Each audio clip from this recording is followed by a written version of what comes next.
नाज़रीन, इस वक्त पाकिस्तान के प्राइम टेलीविजन की एक बड़ी मुजरिमाना खामोशी है, जहां पर वो सिर्फ और सिर्फ इस्लामाबाद की बत्तियां और लाइटें दिखा रहे हैं। हालांकि पूरा इस्लामाबाद बंद है, चौक है, यूनिवर्सिटीज बंद, कॉलेजेस बंद, प्लाजे, दुकानें, ठेले, सड़कें, यानी हर चीज इस्लामाबाद के अंदर बंद है। लेकिन दूसरी तरफ पंजाब के अंदर एक मैसिव डेमोन्स्ट्रेशन, मैसिव एहतजाज, मैसिव प्रोटेस्ट शुरू हो गए हैं, जिसमें स्टूडेंट्स, तलबा हैं, चाहे वो फीमेल्स हों या मेल्स हों, बच्चे हों, तमाम तर लोग और उनके वालिदैन सड़कों के ऊपर मौजूद है। मैं आगे बढ़ता हूं, लेकिन पहले मैं चाह रहा हूं कि पंजाब के मुख्तलिफ शहरों का मैं सिर्फ आपको एक दिखाऊं कि माहौल वहां पर क्या बना हुआ है। और ये एक लावा है जो कि महसूस हो रहा है कि पंजाब के अंदर फट रहा है। जो सफोकेशन थी, जो घुटन थी, वह फट रही है। सबसे पहले पंजाब असेंबली के बाहर के मनाजिर देखें, वहां पर ट्रूप्स की मौजूदगी देखें, वहां पर पुलिस के डंडे और सोटे देखें और सिर्फ आवाजें सुने। ये पंजाब असेंबली के बाहर के मनाजिर देख लें।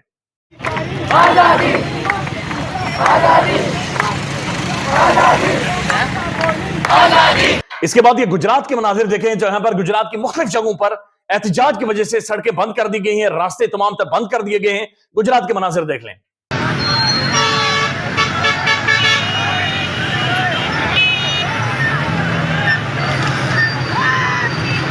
कमोकी में भी इसी तरह की सूरत हाल बनी है। बराए मेहरबानी वहां के मनाजिर देख लें।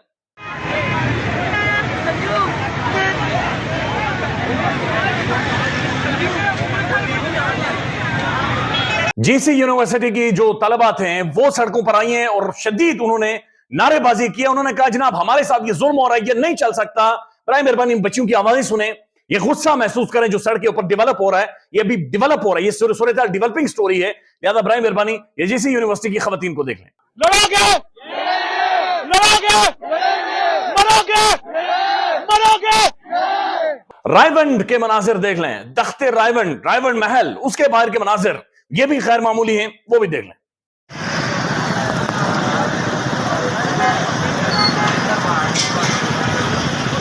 फिर गुलबर्ग के मनासिर देख लें। गुलबर्ग ज़हूर इलाही रोड के ऊपर बाकायदा से ये हल्फ लिया जा रहा है कि जनाब हम लोग खड़े होंगे, हम लोग स्टैंड करेंगे और किसी भी तौर पर पीछे नहीं होंगे। ये ज़हूर इलाही रोड के मनासिर देख लें।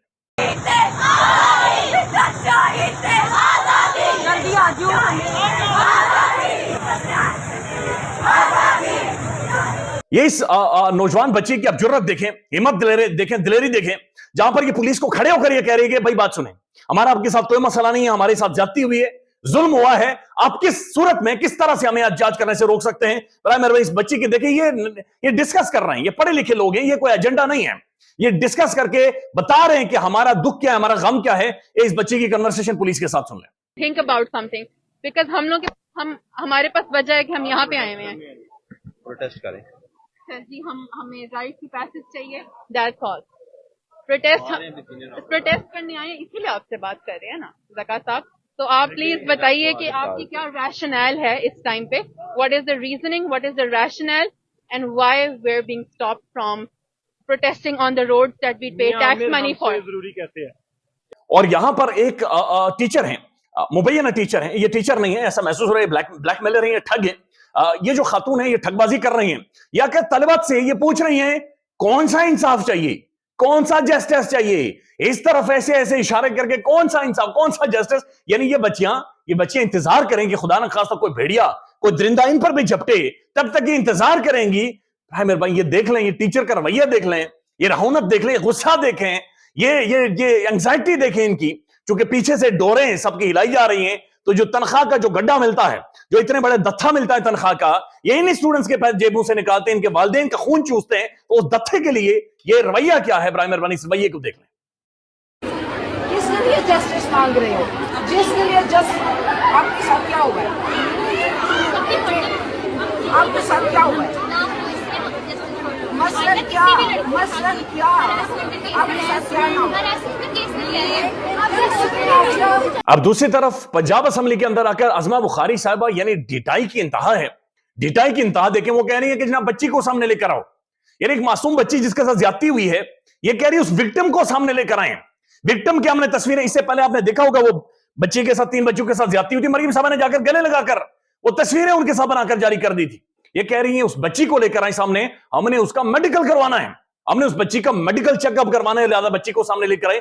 अज़मा बुखारी साहिबा की डिटाई को सुन लें कि जहां पर ये पाकिस्तान के लोगों को गिद्ध कह रही हैं, लेकिन डिटाई देख लें आप कि ये कह रहे हैं कि बच्ची को सामने लेकर हमने उनका मेडिकल करवाना है। या तो उस बच्ची का बात यह है कि बच्चियों की बातों पे गैर भी पर्दा डाल देते हैं, आप उसका तमाशा बना रहे हैं, सोशल मीडिया के ऊपर तमाशा बना रहे हैं हाउस के अंदर। हमें हुकूमत को कोई प्रॉब्लम नहीं, मैंने तो कहा है कि गुजारिश की है कि किसी के पास तफसीलात हैं, उस बच्ची का मेडिकल करना होगा, अगर बच्ची हमारे सामने आ जाए हम हर तरह की कार्रवाई करने के लिए तैयार हैं। अब आप अंदाजा लगाएं, एक तरफ जो वजीर तालीम है वो ये कह रहे हैं कि प्रिंसिपल ने असल में सीसीटीवी वीडियो उसने जनाब अपने पांव तले रौंद दी है, सीसीटीवी वीडियो प्रिंसिपल छुपाकर भाग गई है, अपने पर्स के अंदर डालकर भागी है, वहां से खिसक गई है।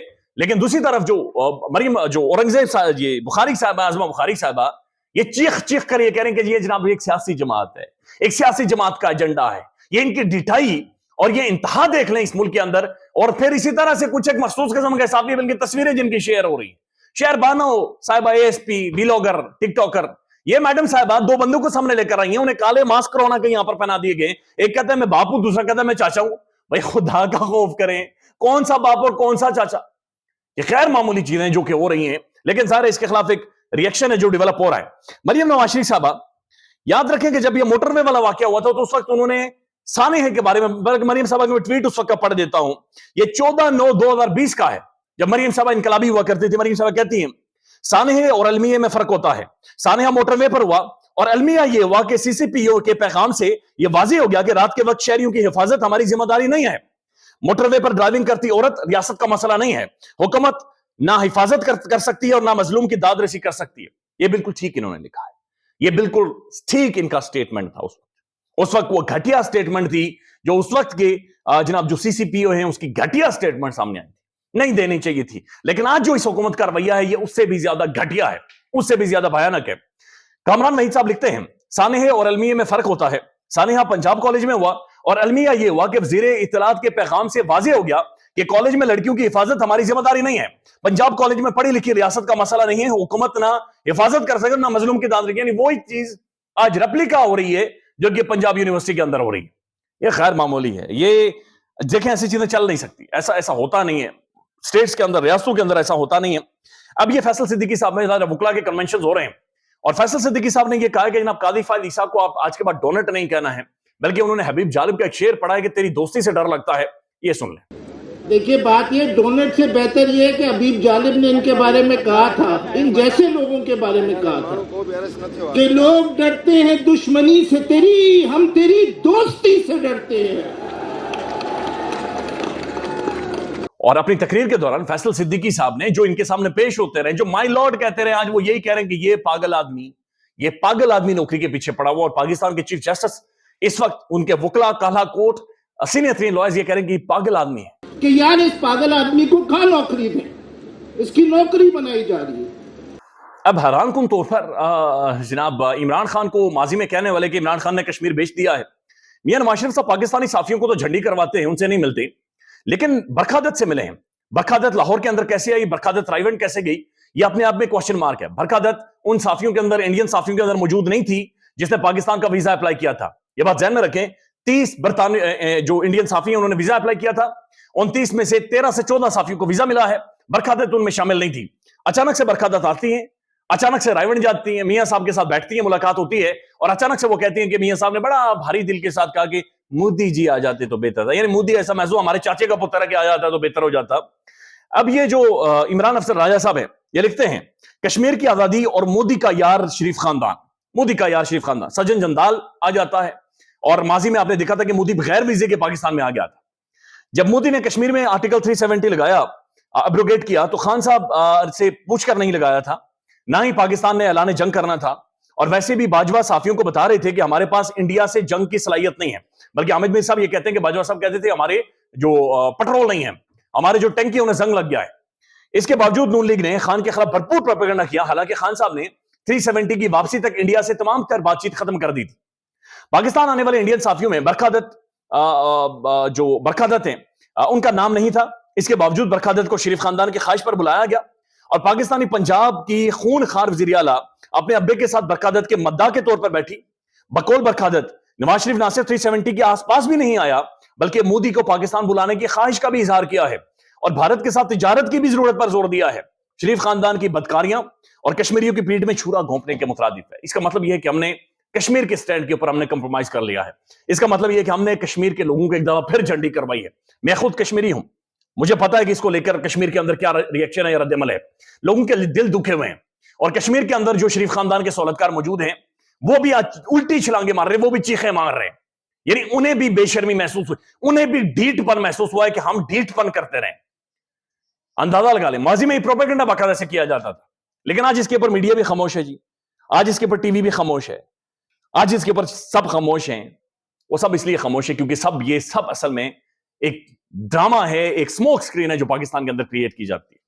ये सीनियर साफी हैं जी जाहिद हुसैन साहब, इनका तजियाकार है कि नून लीग के जो एमएनएज मिलते हैं, 10 से ज्यादा ऐसे एमएनएज जो ये खुद कह चुके हैं कि असल में हमें बड़ी खुशी हुई जब मौलवी फजलुर रहमान साहब ने इस आईनी तरमीम को पास नहीं होने दिया और इस सारे मामले को फंसाए रखा। बकौल उनके, उन्हें बड़ी खुशी हुई है। ख्याल रखिएगा, अल्लाह हाफिज। आमिर, अगर सही मानों में देखा ना, मेरे आपको भी पता है हम लोग सबके दोस्ती भी है, और जब प्राइवेटली बात करते हैं, मेरे बहुत सारे जो है पीपल्स पार्टी के एमएनए वो इतने ज़्यादा क्रिटिकल हैं इन सब बात के, और इनको समझ में नहीं आती है। अगर फ़र्ज़ कीजिए उनको ज़मीर की आवाज़ में वाकई ज़मीर की आवाज़ जाती है तो इनका कभी भी ये पास नहीं करा सकते हैं। खुद मैं तकरीबन आपको 10 लोगों से मिला हूँ PMLN के, एंड वो उनका कहना ये था कि जब ये मौलाना फजलुर रहमान ने नाकाम बना दिया उस रात को वोट का, तो हमें सब ने खुशी मनाई। अब मसला ये आता है कि ज़रा बिलावल साहब अपनी पार्टी से भी ज़रा पूछ लें तो उनको पता चल जाएगा कि क्या है इसके बारे में क्या रहे हैं। बिल्कुल।